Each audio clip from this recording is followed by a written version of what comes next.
Good evening, ladies and gentlemen, boys and girls, fellow history lovers. Hope everyone is doing well. Welcome to Sunday Night History Chat. My name is Michael C. Hardy. Welcome to my library. We're going to hang out this evening for a few minutes, talk a little history. If you're dropping in for the first time or for the 400th time, I don't think we've done 400 times, but if you're dropping in for the first time, leave me a message. Let me know where you're from. And I would love to see that here as we get started this evening. Apologize for not being online last week. Just busy. It's just trying to get this new aviation book done. Just busy. I was in Raleigh a week before last for a couple of days. Spoke to a group down there. Did some research, took some pictures, stopped at McKay's, bought some books, et cetera, et cetera. But had a really, really good time. We were at the Ashe County Courthouse last Saturday doing a living history event. For the gentleman who came up and said that he didn't need to talk to us, he knew all of this stuff. I've got some questions, some things I can't find answers to. And then this past week, yesterday, we were over at Sycamore Shoals State Park in Elizabethton, Tennessee, doing our Independence Muster. It was a rather damp and humid day, but it went really well, really well. Just had a great time. As far as announcements, I will be, Lord willing, at the Hickory Aviation Museum in Hickory, North Carolina, talking some World War II history this upcoming Saturday on July 27th at noon. So if you are in the area and want to come out and chat, please come and join me noon, Hickory, North Carolina, at the old Hickory Airport, still the Hickory Airport, but the Hickory Aviation Museum. Good to see our friends this evening, Robert in Arizona, Jason in Virginia, and David over in East Tennessee. Hope everybody's doing really well. It's been a rather damp day here on my side of the mountain. Yeah, rather damp day. But that's okay. We need those damp days as well. I have been reading a book entitled Robert E. Lee by Roy Blount. It was published by Penguin a number of years ago. Can't say where I picked it up. Glad I didn't pay a lot of money for it. But I picked this up a while back and I decided to read it. It's a very short read. It's paperback. It is only couple hundred pages long. If you have never read on Robert E. Lee, don't start with this book. He's got some things that are wrong. Blount is not a Civil War scholar. He was just picked by Penguin to write this book, and it's just not that good of a book out there. There are a lot of other books on Lee that are a whole lot better. But he did bring up something that we're going to chat about for a few minutes this evening. And this is not a question that Blount posed, but it's a question I proposed. This post will be up tomorrow. Was Robert E. Lee a Whig in political nature? For some Confederate military commanders, their pre-war political lives are very easy to follow. Kentuckian John C. Breckinridge served in the United States House, the United States Senate, and as Vice President of the United States, all the while a member of the Democratic Party. He became a Confederate general. North Carolinian Zebulon Bayard Vance was a member of the Whig Party and followed the party's demise in 1854. After that, he became a member of the American Party, or the Know Nothing Party, and he served in the U.S. House starting in 1858. He goes on to become Colonel of the 26th North Carolina. Richard L.T. Beale was a pre-war Democrat in the U.S. House prior to becoming a Confederate Brigadier General. Georgian Hal Cobb was U.S. Secretary of Treasury under James Buchanan, later a Confederate Major General. Another Georgian, Lucius J. Gartrell, served in the U.S. House before becoming a Confederate Brigadier General. It is easy to follow the political lives of those people. They were not professional military men, and they it was pretty easy to see where they were going and what what their political lives were. But back to the question. A lot of politics going on this week. It's been an exciting week in history.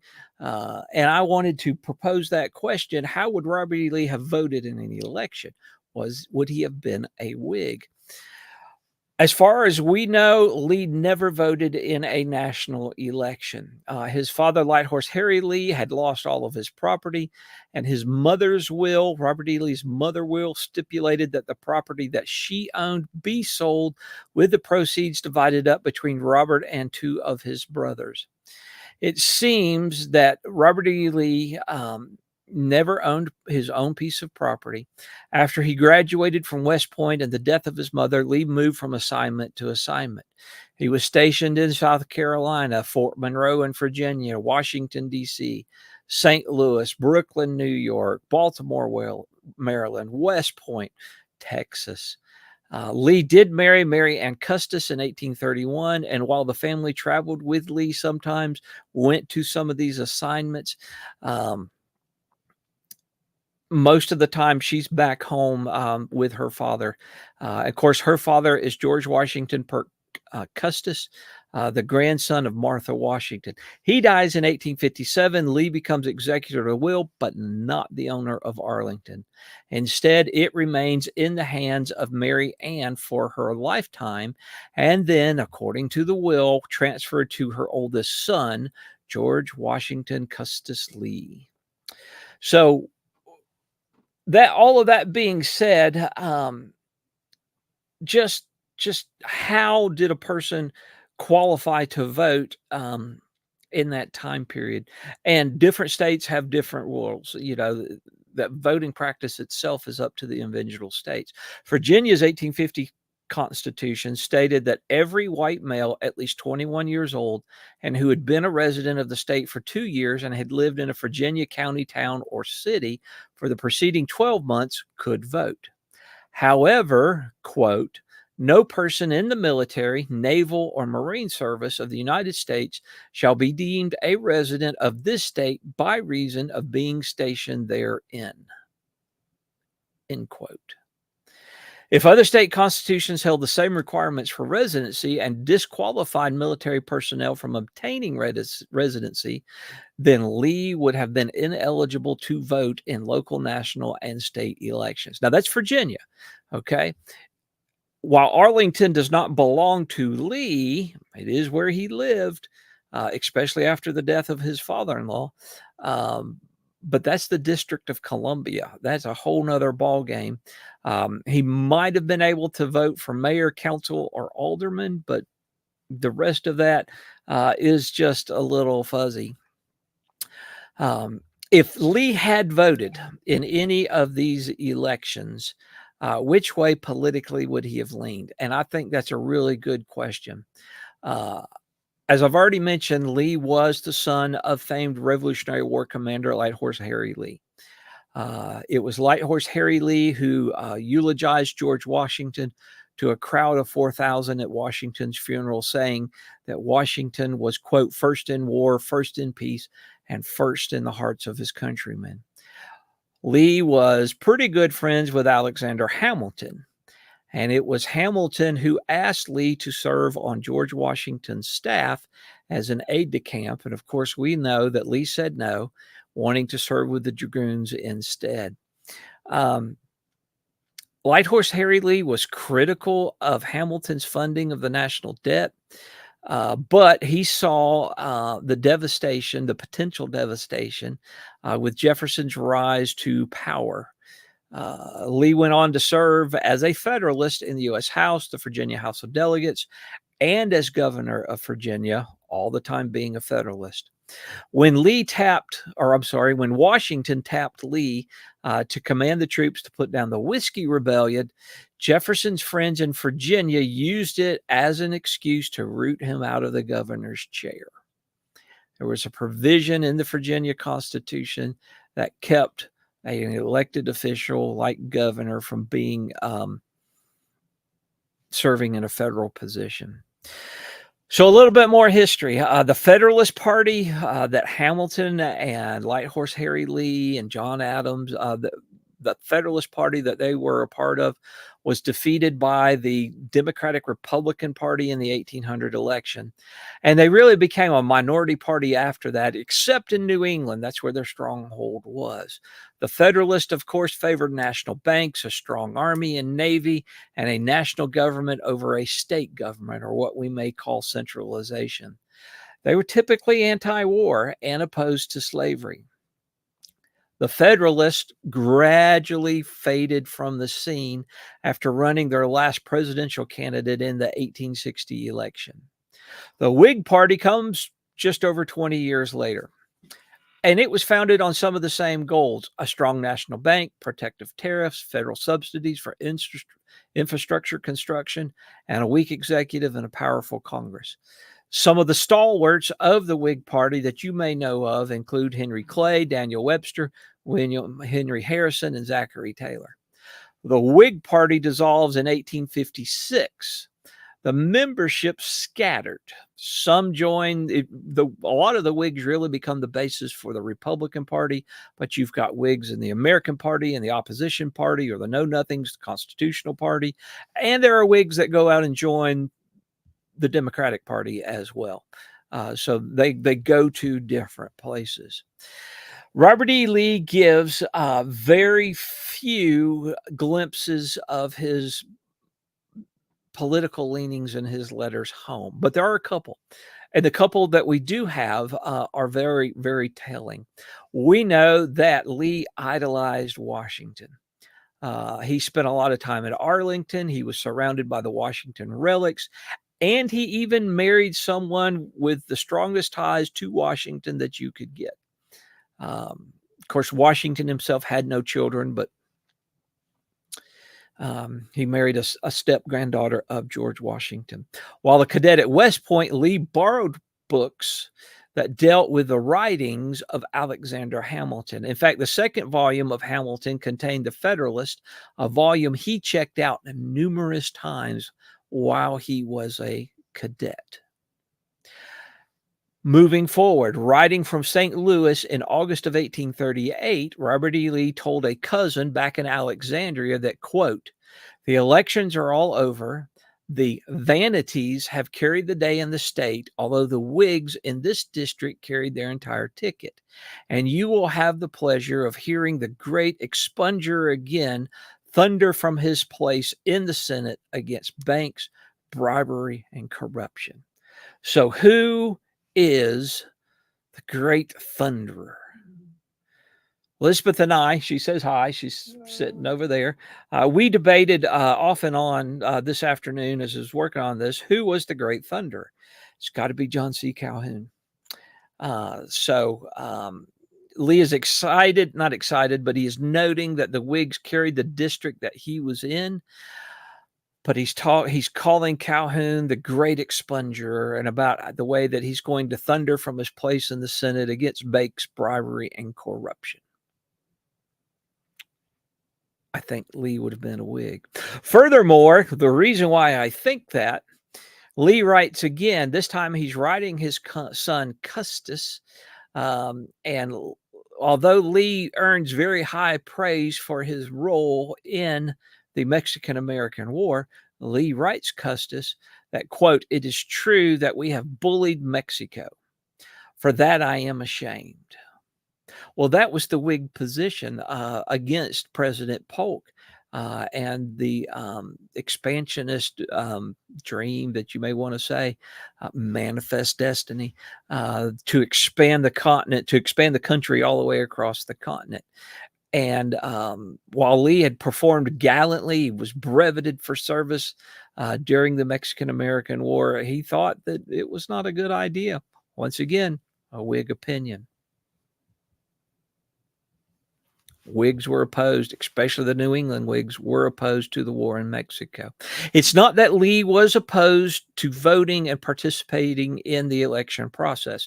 Writing to James Longstreet in October of 1867, Lee told his old war horse that, quote, "I am of the opinion that all who can should vote for the most intelligent, honest, and conscientious men eligible for office, irrespective of former party opinions, who will endeavor to make the new constitutions and the laws, that would be state constitutions, and the laws passed under them as beneficial as possible to the true interest, prosperity, and liberty of all classes and conditions of people. Unlike many other Confederate generals and politicians, Lee did not gain his voting rights back in his lifetime. In fact, it was not until August 5th of 1976 that Lee was restored to the, quote, full rights of citizenship by U.S. President Gerald R. Ford. So that question remains: what would have been Lee's party affiliation had he been casting votes? What do you think? What is your opinion on that subject? Drop a comment and let me know. Was Robert E. Lee a Whig?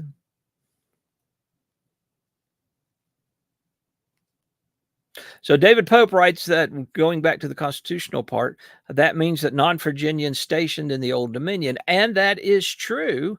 It does, but Robert E. Lee was not often stationed in Virginia.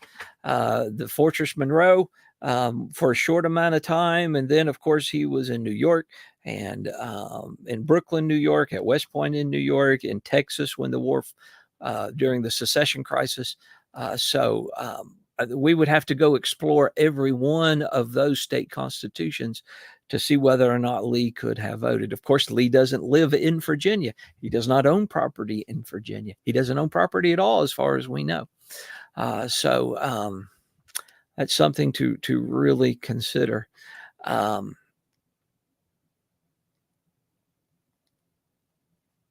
I think, based upon those two extracts of those two letters, that Lee, at least early on, I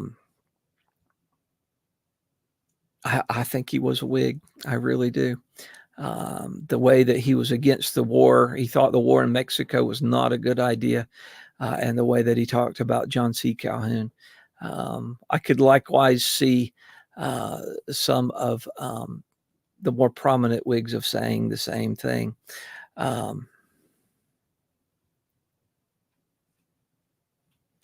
That's right, David. It does not enfranchise a Texan living in Virginia on military orders. What's the Texas Constitution say? I didn't look at that. What's the Texas Constitution of 1860 say? Was Lee able to vote in that election? But as far as we can tell, I have never seen any place where Lee ever cast a vote in any election. Be interesting to find, doing some more research and digging some more stuff in there. Always something new to learn and some new idea to explore when it comes to these various people and events in our history, not just the 1860s, but our history in general. And always something fascinating out there to see. As I said, I've been reading the Roy Blount Jr. book. He was asked by Penguin to write it many years ago, and it's not that good. It's really not. But I'm going to finish it. I'm almost done, because I hate not finishing a book once I get started. So what's everyone else up to? What are you reading? I know it's probably hot as the dickens out there all across the United States. If our friend from Arkansas, Robert, is still on there, how warm is it in Arkansas? I know the living history we did a couple of weeks ago in Jefferson, North Carolina, it was in the 90s.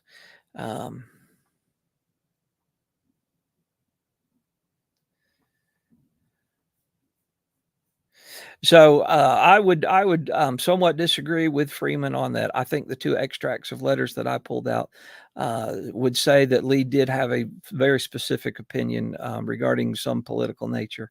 The way that he writes is reminiscent of other Whigs like Daniel Webster that I have read in the past. But hey, maybe there are other bits and pieces, letters out there that would confirm or deny that. We do know that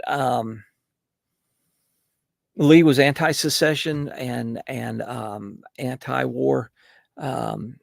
So We are very familiar with that opinion.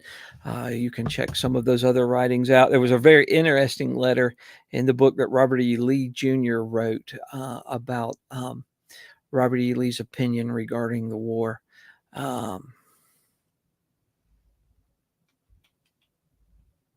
Jason, I'll have to check that one out. I have most of the things that have ever been written on Lee. That's why I have the Roy Blunt Jr. book. But I'll have to check that out. But I know early on he was definitely Whiggish in his thoughts. Definitely Whiggish early on.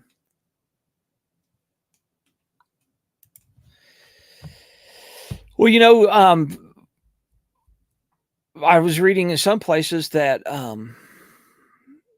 some people consider the Whig Party as a conservative party. I'm not so sure I agree with that. But I know Lee was very much anti-war, anti-secession, and he does write that in that one of those letters in the that appears in the book that his son wrote, biography that his son wrote.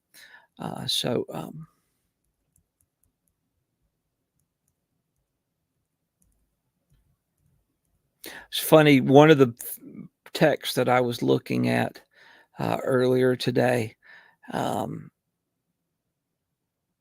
It's amazing how important family were to a lot of these people. And Lee, of course, is promoted to command after he resigns from the U.S. Army. He's promoted to command and the forces in Virginia. And the whole spiel about he offers his sword to Virginia, but hopes he never has to draw it, et cetera, et cetera. And well, he didn't own property in Virginia. He didn't live in Virginia. Had a lot of family in Virginia, but a lot of those important roots with Light Horse Harry Lee and the Carter family. But it's an interesting way that history turns and twists. We could talk about that in the past week, but we're going to leave modern politics aside. It's just been a very historically interesting 7, 8, 9 days. Fascinating stuff. So as always, I will ask, what are you reading? Are you reading anything interesting? I will probably finish the Roy Blunt Jr. book this evening. It's 200 pages. I may not finish it this evening. I can't even see what page I'm on. It looks like 156 out of 200 pages. A lot of times people will say, why do you read things that you're going to disagree with? There's always some little twist and turn of some letter out there someplace that some phrase that an author will use that will allow you to have a different perspective or trigger something in your brain that maybe you've never heard of before. Just one of those interesting things. Actually, I've got like 7 pages and everything else is appendix. Cool, but we'll read that too because we read everything. Fantastic. So, Jason just finished the Brian Grimes biography. It is a pretty good book. And he's now reading a book on Jeb Stuart's horse artillery.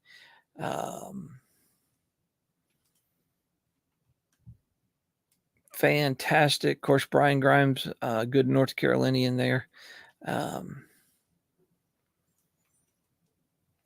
Jason, I'll have to go back and refresh myself on the disagreement between the 5th Virginia and Ramsey's Brigade during Chancellorsville. Drawing a blank on that one right this second. Drawing a blank on that, but that's okay. I'll look it up and say, oh, yeah, I remember that. Fantastic. Hope everybody's doing well out there this evening, wherever it is that you are. It's a beautiful summer evening here in Western North Carolina. If you didn't see the news, Peter Carmichael, professor, had passed away yesterday. He wrote a book, I think it was on Pegram. Was a professor, got started at Western Carolina, and then went to UNC Greensboro, and it was at Gettysburg College.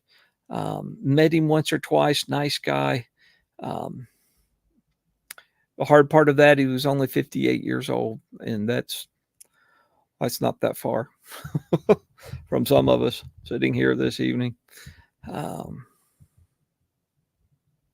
that far. All right, folks, if you got anything else you want to talk about, drop a comment in there. Otherwise, we will wrap up for this evening. Maybe we'll wrap up that North Carolina aviation book here in the next 3 or 4 days. We are so close, just so close.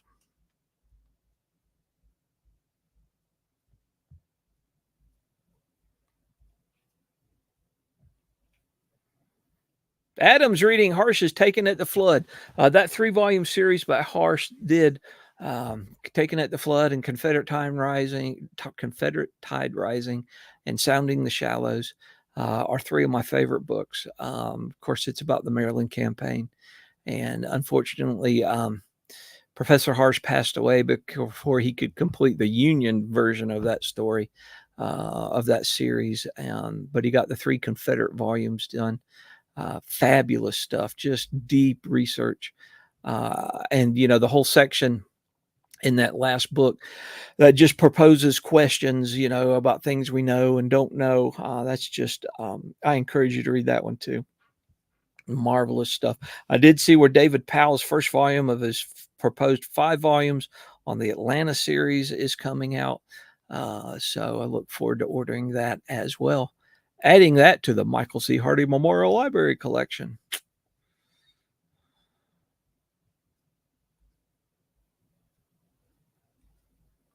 Adam, good to see you. I hope things are well over. I was actually not far from you the other day, but I was on a mission out working on pictures and things for this new aviation book. So, did you know that when Charles Lindbergh, speaking of Robert E. Lee, when Charles Lindbergh visited Winston-Salem and Greensboro, when he's in the area, he spends the night, and he actually spends the night at the Robert E. Lee Hotel. Fascinating the way those things pop up. Yeah, Adam, it was pretty warm when I was there a week and a half ago. I am ready for fall, winter, and spring.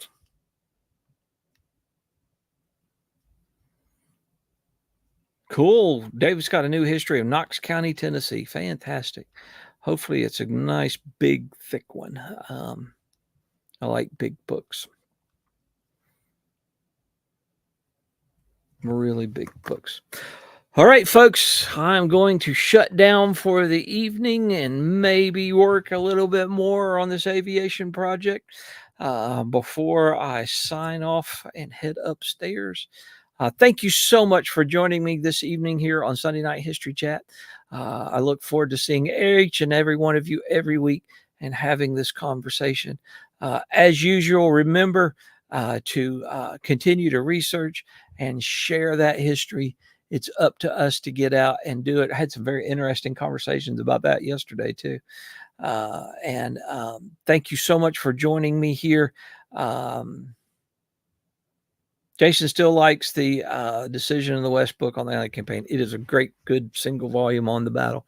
But thank you so much for joining me. Y'all have a great week, and Lord willing, we will see you soon. God bless.